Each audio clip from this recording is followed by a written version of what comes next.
안녕하세요, 여러분. 오늘은 정말 중요한 건강 이야기를 가지고 왔습니다. 혹시 최근에 다리가 자주 저리거나 갑자기 힘이 빠지는 경험을 하신 적 있으신가요? 아니면 걷다가 한쪽 다리를 자꾸 질질 끄는 느낌이 드셨나요? 많은 분들이 이런 증상을 경험하면 그냥 나이 탓이라고 생각하고 넘어가십니다. 피곤해서 그렇겠지, 운동 부족이겠지, 이렇게 가볍게 여기는 경우가 대부분이죠. 하지만 여러분, 이런 다리 증상이 사실은 뇌경색의 전조 증상일 수 있다는 사실을 아시나요? 오늘은 실제 사례와 함께 다리에 나타나는 뇌경색 전조 증상 7가지와 그 예방법을 자세히 알려드리겠습니다. 끝까지 시청하시면 여러분과 가족의 건강을 지킬 수 있는 중요한 정보를 얻으실 수 있을 겁니다. 먼저 실제 사례를 하나 말씀드리겠습니다. 60대 초반의 김모 할아버지 이야기입니다. 김 할아버지는 평소 건강에 자신이 있으셨던 분이었습니다.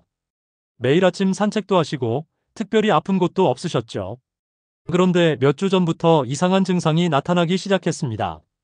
오른쪽 다리에 힘이 빠지는 느낌이 들더니 평소에 쉽게 오르던 계단을 오르는 게 힘들어진 겁니다. 처음에는 운동을 좀 안 해서 근력이 약해진 거라고 생각하셨어요. 그래서 더 열심히 걸으려고 노력하셨습니다. 하지만 증상은 나아지지 않았고 오히려 점점 더 심해지는 것 같았습니다. 어느 날은 길을 걷다가 오른쪽 다리를 질질 끄는 자신의 모습을 발견하고 깜짝 놀라셨다고 합니다. 가족들의 권유로 병원을 찾아가 검사를 받았는데 결과는 충격적이었습니다. 뇌경색 초기 단계라는 진단을 받으신 겁니다. 김 할아버지는 설마 내가 뇌경색일 줄은 꿈에도 몰랐다고 말씀하셨습니다. 다행히 조기에 발견해서 큰 후유증 없이 치료를 받으실 수 있었지만 만약 조금만 늦었다면 반신마비 같은 심각한 후유증이 남을 뻔했습니다. 이 사례에서 보듯이 뇌경색은 갑자기 찾아오는 것처럼 보이지만 사실은 우리 몸이 미리 경고 신호를 보내고 있습니다. 특히 다리에 나타나는 증상들이 중요한 전조 신호가 될 수 있는데요. 많은 분들이 이를 단순한 노화 현상이나 근육 문제로 오해하고 넘어가는 경우가 많습니다. 그래서 오늘은 여러분이 꼭 알아야 할 다리에 나타나는 뇌경색 전조 증상 7가지를 체크리스트 형식으로 자세히 설명드리겠습니다. 이 증상들 중 하나라도 해당된다면 절대 가볍게 넘기지 마시고 반드시 병원을 찾아가셔야 합니다. 첫 번째 증상은 한쪽 다리만 반복적으로 저리는 현상입니다. 다리 저림은 누구나 한 번쯤 경험하는 흔한 증상이죠. 오래 앉아 있다가 일어날 때 다리가 저린 건 정상적인 반응입니다. 하지만 특별한 이유 없이 한쪽 다리만 반복적으로 저린다면 주의가 필요합니다. 뇌경색의 전조 증상으로 나타나는 다리 저림은 몇 가지 특징이 있습니다. 우선 양쪽 다리가 아닌 한쪽 다리에만 나타난다는 점입니다. 오른쪽이든 왼쪽이든 한쪽에만 집중적으로 나타나는 거죠. 그리고 이런 저림이 하루에도 몇 번씩 반복되고 며칠 또는 몇 주 동안 지속됩니다. 자세를 바꿔도 나아지지 않고 쉬어도 좋아지지 않는 특징이 있습니다. 이는 뇌혈관에 문제가 생겨서 다리로 가는 신경신호 전달에 이상이 생긴 것일 수 있습니다. 특히 저린 느낌이 발끝에서 시작해서 점점 위로 올라오거나 반대로 허벅지에서 시작해서 종아리, 발목으로 내려오는 패턴을 보인다면 더욱 주의해야 합니다. 김모 할아버지도 처음에는 오른쪽 종아리가 자주 저리는 증상을 경험하셨다고 합니다. 처음에는 혈액순환이 안 되는 거라고 생각해서 마사지를 받으러 다니셨는데 증상이 전혀 나아지지 않았다고 하시더군요. 두 번째 증상은 갑작스럽게 다리에 힘이 빠지는 현상입니다. 이것은 뇌경색 전조 증상 중에서도 특히 중요한 신호입니다. 평소처럼 걷고 있는데 갑자기 한쪽 다리에 힘이 쭉 빠지면서 주저앉을 뻔한 경험, 계단을 오르는데 다리가 말을 안 듣는 것 같은 느낌, 이런 증상들이 바로 뇌에서 다리로 가는 운동신경에 문제가 생긴 신호일 수 있습니다. 이런 증상의 특징은 예고 없이 갑자기 찾아온다는 점입니다. 아무렇지도 않게 걷다가 갑자기 다리에 힘이 빠지는 거죠. 그리고 주로 한쪽 다리에만 나타납니다. 양쪽 다리가 동시에 힘이 빠지는 것과는 다릅니다. 이런 증상이 한 번으로 끝나지 않고 하루에도 여러 번 또는 며칠에 걸쳐 반복적으로 나타난다면 반드시 병원을 찾아가야 합니다. 김모 할아버지의 경우 이 증상 때문에 결국 병원을 찾게 되셨다고 합니다. 어느 날 아침 화장실에 가려고 침대에서 일어나는데 오른쪽 다리에 갑자기 힘이 빠져서 넘어질 뻔하셨대요. 그 순간 정말 무서웠다고 하시더군요.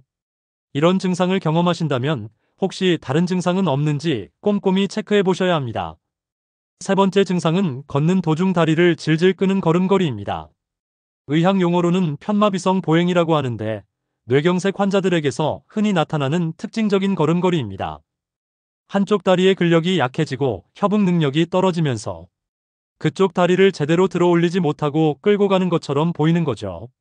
본인은 평소처럼 걷는다고 생각하는데 주변 사람들이 요즘 걸음걸이가 이상하다, 다리를 좀 끌고 다니는 것 같다는 말을 한다면 주의해야 합니다. 거울 앞에서 걸어보거나 가족에게 걸음걸이를 확인해달라고 부탁해보세요. 특히 평소보다 한쪽 신발 밑창이 더 빨리 닳는다면 그것도 하나의 신호가 될 수 있습니다. 김모 할아버지도 부인께서 당신 요즘 오른쪽 다리를 좀 절뚝거리는 것 같아요 라고 말씀하셔서 자신의 걸음걸이에 이상이 있다는 걸 알게 되셨다고 합니다.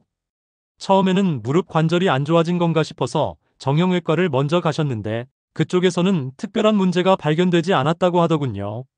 그래서 결국 신경과로 가셨고 그곳에서 뇌 문제를 발견하게 되신 겁니다. 네 번째 증상은 다리의 감각 이상입니다. 이것은 저림과는 조금 다른 증상인데요. 찌릿한 느낌이 있거나 반대로 감각이 무뎌지는 현상을 말합니다. 예를 들어 뜨거운 물에 발을 담그는데 온도를 잘 느끼지 못한다거나 양말을 신었는지 안 신었는지 헷갈린다거나 맨발로 걸을 때 바닥의 촉감을 제대로 느끼지 못하는 증상들이 여기에 해당됩니다. 어떤 분들은 다리에 뭔가 얇은 막이 씌워진 것 같은 느낌이 든다고 표현하시기도 합니다. 또 누가 다리를 톡톡 건드려도 잘 못 느끼거나 간지럼을 태워도 예전만큼 간지럽지 않다고 느끼기도 합니다.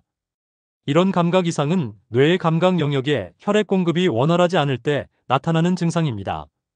특히 한쪽 다리에만 이런 증상이 나타나고 시간이 지나도 회복되지 않는다면 뇌경색의 전조 증상을 의심해 봐야 합니다. 이런 감각 이상은 다른 증상들과 함께 나타나는 경우가 많습니다. 저림과 함께 나타나거나 힘 빠짐과 동시에 나타나기도 하죠. 그래서 단순히 하나의 증상만 보는 게 아니라 여러 증상을 종합적으로 관찰하는 게 중요합니다. 다섯 번째 증상은 한쪽 다리에 이상한 열감이나 냉감입니다. 특별히 추운 곳에 있지도 않았는데 한쪽 다리만 유독 차갑게 느껴진다거나 반대로 한쪽 다리만 화끈거리고 열이 나는 것처럼 느껴지는 증상입니다. 이것도 뇌혈관 문제로 인한 신경 전달 이상과 혈액순환 문제에서 비롯될 수 있습니다. 실제로 만져보면 양쪽 다리의 온도 차이가 거의 없는데도 본인은 한쪽이 확연히 다르게 느껴지는 경우가 많습니다. 이는 뇌에서 온도를 인식하는 부분에 문제가 생긴 것일 수 있습니다. 어떤 분들은 한쪽 다리가 얼음장처럼 차가워서 잠을 잘 수가 없다고 하시고 또 어떤 분들은 한쪽 다리만 계속 타는 것 같아서 찬물로 씻어낸다고 하십니다. 하지만 실제로는 온도 차이가 크지 않은 경우가 많습니다. 이런 증상이 며칠 이상 지속된다면, 특히 다른 증상들과 함께 나타난다면 반드시 전문의의 진찰을 받아보셔야 합니다. 여섯 번째 증상은 균형 감각의 저하입니다. 걷다가 자꾸 한쪽으로 쏠린다거나 평소에는 쉽게 할 수 있었던 동작들이 잘 안 되는 증상을 말합니다. 예를 들어 눈을 감고 서 있을 때 중심을 잡기 어렵다거나 직선으로 걷는 게 힘들어진다거나 계단을 오르내릴 때 난간을 꼭 잡아야 한다거나 하는 증상들이죠. 특히 어두운 곳에서 걸을 때 더 불안정해진다면 균형 감각에 문제가 생긴 것일 수 있습니다. 뇌경색이 손해나 뇌간 부위에 영향을 미치면 이런 균형 감각 문제가 나타날 수 있습니다. 김모 할아버지도 병원에 가기 전 마지막 며칠 동안은 걸을 때 자꾸 오른쪽으로 쏠리는 느낌이 들었다고 하십니다. 처음에는 신발이 잘못된 건가 아니면 길이 기울어진 건가 싶었는데 평평한 곳에서도 같은 증상이 나타나서 이상하다고 생각하셨대요. 이런 균형 감각 문제는 넘어짐으로 이어질 수 있고 넘어지면서 골절 같은 2차 사고가 발생할 수 있기 때문에 특히 조심해야 합니다. 노인분들의 경우 낙상이 생명을 위협할 수도 있으니까요. 일곱 번째이자 가장 중요한 증상은 다리 증상과 함께 다른 뇌경색 증상들이 동반되는 경우입니다. 다리에 앞서 말한 증상들이 나타나면서 동시에 말이 어눌해지거나 꼬인다거나 한쪽 눈이 잘 안 보이거나 시야가 흐려진다거나 심한 두통이나 어지러움이 생긴다거나 한쪽 팔에도 힘이 빠지거나 저린 증상이 나타난다면 이것은 매우 심각한 신호입니다. 이미 뇌경색이 진행 중일 가능성이 높기 때문에 즉시 응급실로 가야 합니다. 특히 갑자기 말을 할 수 없게 되거나 얼굴 한쪽이 마비되거나 극심한 두통과 함께 구토가 나온다면 1분 1초가 급한 상황입니다. 이런 경우에는 119에 전화해서 빨리 병원으로 이송되는 게 중요합니다.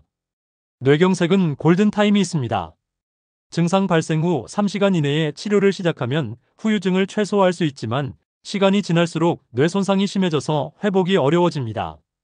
그래서 이런 증상들이 나타나면 절대 집에서 쉬면서 지켜보면 안 됩니다. 조금 있다 나아지겠지 하는 생각이 가장 위험합니다. 자, 그럼 이제 여러분이 직접 할 수 있는 간단한 자가진단법을 알려드리겠습니다. 이 테스트들은 집에서 쉽게 할 수 있고 뇌경색 위험도를 확인하는 데 도움이 됩니다. 물론 이 테스트가 의학적 진단을 대신할 수는 없지만 병원에 가야 할지 말지를 판단하는 데는 유용합니다. 첫 번째 테스트는 양쪽 다리를 들어 10초간 유지하기입니다. 의자에 앉아서 양쪽 다리를 바닥에서 떼고 무릎을 구부린 채로 10초 동안 그 자세를 유지해 보세요. 이때 양쪽 다리가 같은 높이를 유지하고 떨림 없이 안정적으로 버틸 수 있어야 정상입니다. 만약 한쪽 다리가 빨리 내려오거나 한쪽만 심하게 떨리거나 한쪽 다리를 올리는 게 힘들다면 그쪽 다리의 근력이나 신경에 문제가 있을 수 있습니다. 김모 할아버지도 병원에 가기 전에 이 테스트를 해보셨는데 오른쪽 다리가 5초도 안 돼서 내려앉았다고 하십니다. 그때 이건 뭔가 심각한 문제구나 싶어서 바로 병원 예약을 하셨다고 하더군요. 두 번째 테스트는 직선으로 걷기 테스트입니다. 바닥에 일자로 테이프를 붙이거나 타일의 선을 따라서 발 뒤꿈치와 발끝을 붙여가며 직선으로 걸어보세요. 약 3m 정도 걸어보는 겁니다. 정상적이라면 중심을 잘 잡으면서 흔들림 없이 걸을 수 있어야 합니다. 하지만 자꾸 선을 벗어나거나 중심을 잡기 위해 양팔을 크게 벌려야 한다거나 한쪽으로 계속 쏠린다면 균형 감각에 문제가 있을 수 있습니다. 이 테스트는 뇌의 손의 기능을 확인하는 데 도움이 됩니다. 손해는 우리 몸의 균형과 협응을 담당하는 부위인데 여기에 뇌경색이 생기면 이런 테스트에서 이상이 나타납니다. 세 번째 테스트는 눈을 감고 한 발로 서기입니다. 안전을 위해 벽이나 잡을 수 있는 것 근처에서 하시고 눈을 감은 채로 한 발로 10초 이상 버틸 수 있는지 확인해 보세요. 왼발, 오른발을 각각 테스트해 보는 겁니다. 정상적이라면 양쪽 모두 10초 이상 버틸 수 있어야 하고 양쪽의 차이가 크지 않아야 합니다. 만약 한쪽 발로 설 때는 쉽게 버티는데 다른 쪽으로 설 때는 금방 중심을 잃는다면 그쪽 다리나 뇌 기능에 문제가 있을 수 있습니다. 특히 눈을 감았을 때 증상이 더 심해진다면 시각 정보 없이 균형을 잡는 능력에 문제가 있다는 뜻입니다. 이것도 뇌 기능 저하의 신호일 수 있습니다. 이 세 가지 테스트 중 하나라도 이상이 발견되고 앞서 말씀드린 7가지 증상 중 하나 이상이 해당된다면 지체 없이 병원을 찾아가셔야 합니다. 특히 신경과나 뇌혈관 전문 병원을 방문하시는 게 좋습니다. 그럼 이제 가장 중요한 부분인 뇌경색 예방과 생활습관에 대해 말씀드리겠습니다. 뇌경색은 한번 발생하면 심각한 후유증을 남길 수 있는 무서운 질환이지만 다행히 생활습관 개선을 통해 충분히 예방할 수 있는 질환이기도 합니다. 실제로 뇌경색 환자의 80% 이상이 고혈압, 당뇨, 고지혈증 같은 생활습관병을 가지고 있었다는 통계가 있습니다. 반대로 말하면 이런 위험 요인들을 잘 관리하면 뇌경색을 예방할 수 있다는 뜻이죠. 첫 번째로 가장 중요한 것은 고혈압 관리입니다. 고혈압은 뇌경색의 가장 큰 위험 요인입니다. 혈압이 높으면 혈관벽에 지속적으로 압력이 가해져서 혈관이 손상되고 이로 인해 뇌혈관이 막히거나 터질 위험이 커집니다. 그래서 정기적으로 혈압을 측정하고 고혈압이 있다면 약을 꾸준히 복용하면서 관리해야 합니다. 목표 혈압은 보통 12,080 이하로 유지하는 게 좋습니다. 혈압약을 먹다가 증상이 나아졌다고 해서 임의로 끊으면 절대 안 됩니다. 반드시 의사와 상담해서 약을 조절해야 합니다. 또한 저염식을 실천하는 것도 중요합니다. 하루 소금 섭취량을 5g 이하로 줄이고 가공식품이나 인스턴트 식품을 피하고 국물 음식을 먹을 때는 국물을 적게 먹는 습관을 들이는 게 좋습니다. 두 번째는 당뇨병 관리입니다. 당뇨병이 있으면 혈관이 손상되고 혈액이 끈적해져서 혈전이 생기기 쉽습니다. 그래서 당뇨병 환자는 뇌경색 위험이 정상인보다 2배에서 4배 정도 높다고 알려져 있습니다. 혈당을 꾸준히 관리하고 당화혈색소 수치를 6.5% 이하로 유지하는 게 목표입니다. 식이요법과 운동을 병행하면서 필요하다면 약물 치료도 받아야 합니다. 특히 식사 후 혈당이 급격히 오르지 않도록 식사 순서를 조절하는 것도 도움이 됩니다. 채소를 먼저 먹고 단백질을 먹고 마지막에 탄수화물을 먹는 순서로 식사하면 혈당 상승을 완만하게 할 수 있습니다. 세 번째는 고지혈증 관리입니다. 혈액 속에 콜레스테롤이나 중성지방이 많으면 혈관벽에 기름때가 끼듯이 쌓여서 혈관이 좁아지고 막힐 수 있습니다. 이것을 동맥경화라고 하는데 뇌혈관에 동맥경화가 생기면 뇌경색으로 이어질 수 있습니다. 그래서 콜레스테롤 수치를 정기적으로 체크하고 높다면 약물 치료를 받아야 합니다. 또한 식사에서 포화지방과 트랜스지방 섭취를 줄이고 오메가3 지방산이 풍부한 생선을 자주 먹는 게 좋습니다. 등푸른 생선인 고등어, 꽁치, 삼치 같은 생선을 일주일에 2회 이상 먹으면 혈관 건강에 도움이 됩니다. 네 번째는 금연입니다. 담배는 혈관을 수축시키고 혈액을 끈적하게 만들어서 혈전 생성을 촉진합니다. 흡연자는 비흡연자보다 뇌경색 위험이 2배 이상 높습니다. 그래서 지금이라도 담배를 끊는 게 가장 중요합니다. 금연 후 2년이 지나면 뇌경색 위험이 비흡연자 수준으로 떨어진다는 연구 결과도 있습니다. 혼자 끊기 힘들다면 금연 클리닉의 도움을 받는 것도 좋은 방법입니다. 보건소에서 무료로 금연 상담과 약물 치료를 지원해 주니까 적극적으로 활용하시기 바랍니다. 담배를 끊으면 뇌경색뿐만 아니라 심장병, 폐암 등 다른 질환의 위험도 크게 줄어들기 때문에 건강을 위해서는 꼭 금연하셔야 합니다. 다섯 번째는 절주입니다. 과도한 음주는 혈압을 높이고 부정맥을 유발할 수 있으며 이는 뇌경색의 위험 요인이 됩니다. 물론 적당한 음주는 혈액순환에 도움이 된다는 연구도 있지만 여기서 적당한 음주란 정말 소량을 의미합니다. 남성의 경우 하루 2잔, 여성의 경우 하루 1잔 이하가 적정량입니다. 그런데 많은 분들이 이 적정량을 훨씬 초과해서 마시는 경우가 많습니다. 특히 폭음은 절대 금물입니다. 한 번에 많은 양을 마시면 혈압이 급격히 올라가고 뇌혈관에 무리가 갈 수 있습니다. 또한 술을 마신 다음 날 탈수 상태가 되면 혈액이 끈적해져서 혈전이 생기기 쉬운 환경이 됩니다. 그래서 술을 마실 때는 반드시 물도 함께 충분히 마시고 가능하면 술자리를 줄이는 게 건강에 좋습니다. 여섯 번째는 규칙적인 운동입니다. 운동은 혈압을 낮추고 혈당을 조절하고 콜레스테롤 수치를 개선하고 체중을 관리하는 등 뇌경색 예방에 필요한 모든 요소를 개선해 줍니다. 특히 유산소 운동이 효과적인데 빠르게 걷기, 자전거 타기, 수영 같은 운동을 일주일에 최소 150분 이상 하루로 환산하면 30분 정도씩 하는 게 좋습니다. 여기서 중요한 건 운동의 강도보다는 꾸준함입니다. 무리하게 강도 높은 운동을 하다가 오히려 부상을 입거나 혈압이 급격히 올라가면 위험할 수 있으니 자신의 체력에 맞는 적절한 강도로 꾸준히 하는 게 가장 좋습니다. 김모 할아버지도 퇴원 후 매일 아침 30분씩 빠르게 걷기 운동을 시작하셨다고 합니다. 처음에는 힘들었지만 지금은 습관이 돼서 하루도 거르지 않고 하신다고 하시더군요. 그리고 운동을 시작한 후로 혈압도 안정되고 컨디션도 훨씬 좋아지셨다고 합니다. 단, 운동을 시작하기 전에는 반드시 의사와 상담해서 자신에게 맞는 운동 강도를 확인하는 게 중요합니다. 특히 심혈관 질환이 있거나 고령인 경우에는 더욱 그렇습니다. 일곱 번째는 체중 관리입니다. 비만은 고혈압, 당뇨, 고지혈증 등 뇌경색 위험 요인들을 악화시킵니다. 특히 복부 비만이 있으면 대사증후군 위험이 높아지고 이는 뇌경색으로 이어질 수 있습니다. 그래서 적정 체중을 유지하는 게 중요합니다.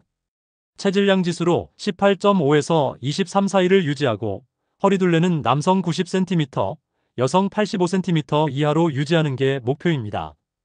급격한 다이어트보다는 천천히 건강하게 체중을 줄이는 게 좋습니다. 한 달에 2kg 정도씩 서서히 줄이면서 식습관과 운동 습관을 함께 개선하는 방식이 가장 효과적입니다. 여덟 번째는 스트레스 관리입니다. 만성적인 스트레스는 혈압을 올리고 혈관을 손상시킵니다. 또한 스트레스를 받으면 흡연, 폭음, 폭식 같은 나쁜 습관으로 이어지기 쉽습니다. 그래서 자신만의 스트레스 해소법을 찾는 게 중요합니다. 명상, 요가, 취미 활동, 친구들과의 대화 등 자신에게 맞는 방법으로 스트레스를 풀어야 합니다. 또한 충분한 수면도 중요합니다. 하루 7시간에서 8시간 정도의 양질의 수면을 취하면 뇌와 혈관이 회복되고 재충전됩니다. 수면 부족은 혈압을 올리고 당뇨 위험을 높이므로 규칙적인 수면 습관을 들이는 게 좋습니다. 아홉 번째는 수분 섭취입니다.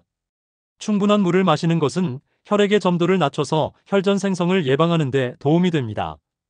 특히 노인분들은 갈증을 잘 느끼지 못해서 탈수 상태가 되기 쉬운데, 탈수가 되면 혈액이 끈적해져서 뇌경색 위험이 높아집니다.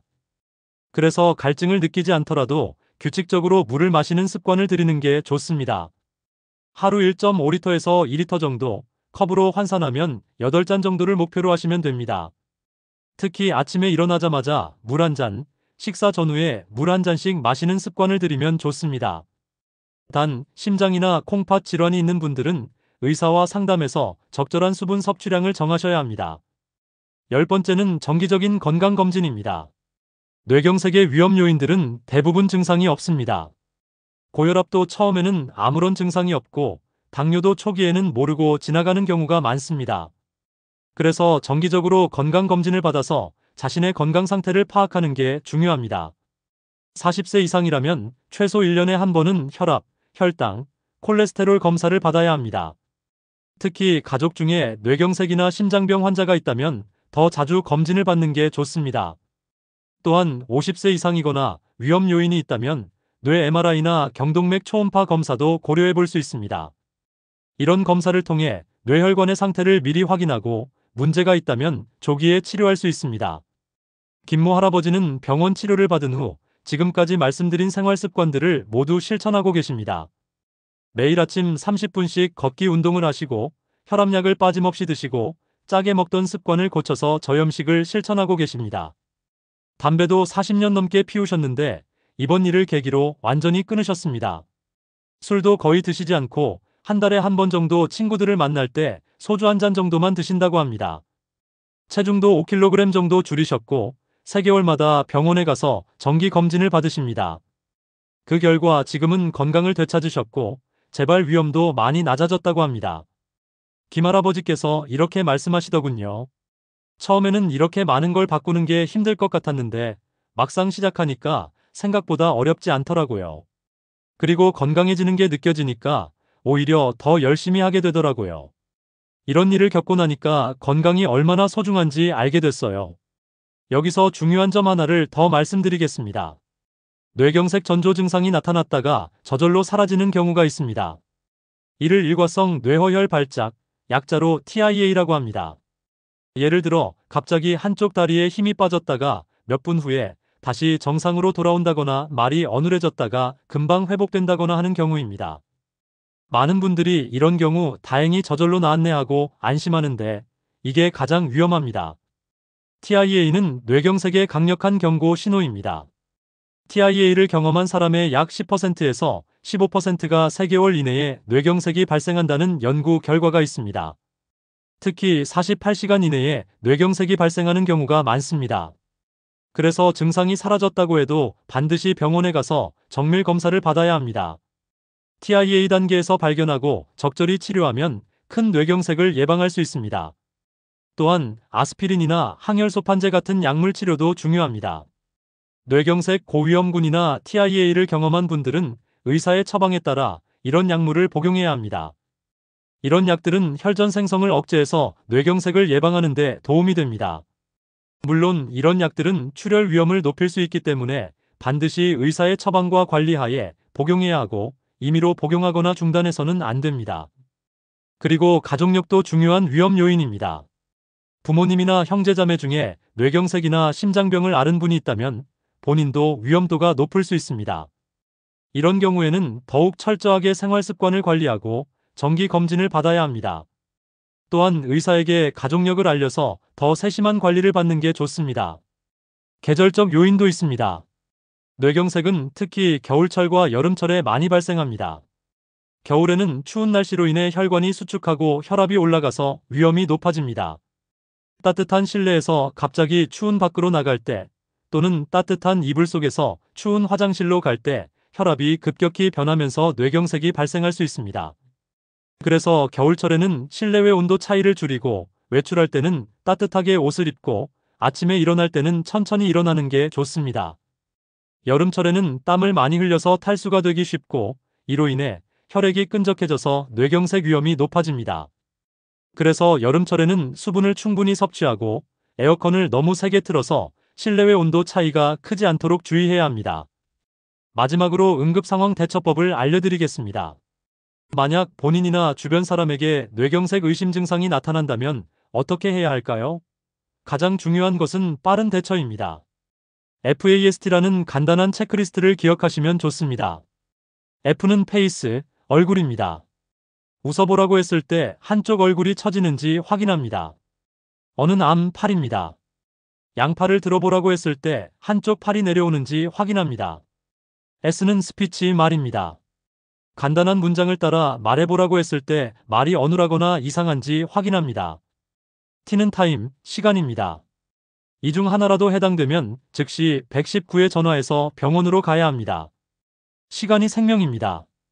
병원으로 이송할 때는 환자를 눕히되 고개를 약간 옆으로 돌려서 구토물이 기도로 넘어가지 않도록 해야 합니다. 의식이 없거나 흐릿한 경우 억지로 물이나 약을 먹이면 안 됩니다. 기도로 넘어가서 질식할 수 있습니다. 그냥 편안하게 눕혀서 119가 올 때까지 기다리면 됩니다. 그리고 증상이 시작된 정확한 시간을 기억해 두거나 메모해 두는 게 좋습니다. 이 정보가 병원에서 치료 방법을 결정하는 데 중요합니다. 자, 여기까지 다리에 나타나는 뇌경색 전조 증상 7가지와 예방법, 그리고 대처법까지 모두 알아봤습니다. 다시 한번 정리하면 한쪽 다리만 반복적으로 저림, 갑작스럽게 힘이 빠짐, 다리를 질질 끄는 걸음, 감각 이상, 이상한 열감이나 냉감, 균형 감각 저하, 그리고 다른 뇌경색 증상과의 동반, 이 7가지가 핵심 증상입니다. 이 중 하나라도 해당된다면 절대 가볍게 넘기지 마시고 병원을 찾아가셔야 합니다. 뇌경색은 한번 발생하면 생명을 위협하거나 심각한 후유증을 남길 수 있는 무서운 질환이지만 충분히 예방할 수 있는 질환이기도 합니다. 고혈압, 당뇨, 고지혈증 같은 위험 요인을 잘 관리하고 금연과 절주를 실천하고 규칙적으로 운동하고 건강한 식습관을 유지하고 정기적으로 검진을 받으면 뇌경색을 충분히 예방할 수 있습니다. 작은 노력이 큰 병을 막을 수 있습니다. 김모 할아버지의 사례에서 보셨듯이 작은 신호를 놓치지 않고 빨리 대처하면 큰 화를 막을 수 있습니다. 반대로 괜찮겠지, 조금 쉬면 나아지겠지 하는 생각으로 미루다가는 돌이킬 수 없는 결과를 초래할 수 있습니다.